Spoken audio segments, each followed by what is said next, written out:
ডিমগুলো নিয়ে আসছি। আমরা আজকে কি করব বলুন তো? এই ডিমগুলো রান্না করব। এই ডিম আমরা সবাই একটা পিকনিকের আয়োজন করেছি। গ্রামের মানুষ হাতে গোনা কয়েকজন বাদ সবাই মিলে অনেক আনন্দ করে পিকনিক করব। আর এই তো দেখুন এখানে আলু সিদ্ধ করে রাখা হয়েছে। এই আলু দিয়ে আর বুটের ডাল দিয়ে ডিমটা রান্না করা হবে। আরও রান্না করা হবে পোলট্রি মুরগি। তো অনেক মজা করব, সবাই অনেক আনন্দ করব। আপনারা পুরো ভিডিওটা দেখবেন। আসলে অনেক মজা, সবাই মিলে একসাথে আনন্দ করে পিকনিক করাটার মজাটাই আলাদা, তাই না? ধরে এক রুটি না করে 2 রুটি তেজে করে ধরে বোধহয় খাইতে পাবো না। যারা করছে না তারাই বেশি বেশি খাইতে পাবেন। এমন জ্বালা হচ্ছে এই পাড়ার মেয়েরা খাও ভাল্লা, সব কাজ আমাদের করালে এমন আমার অত্যাচার কেউ করবে না, সব আমাদের করে। আমি একটা অসুস্থ মানুষ, আপনারা বলেন তো এটা উচিত হচ্ছে আমার সাথে করা? কেউ করবে না, খালি আমাকে দেখা একা করাচ্ছি। খাওয়ার বেলা সবাই আছে, করার বেলা কেউ নাই।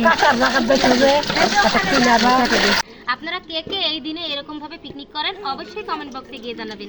আল্লাহ হাফেজ।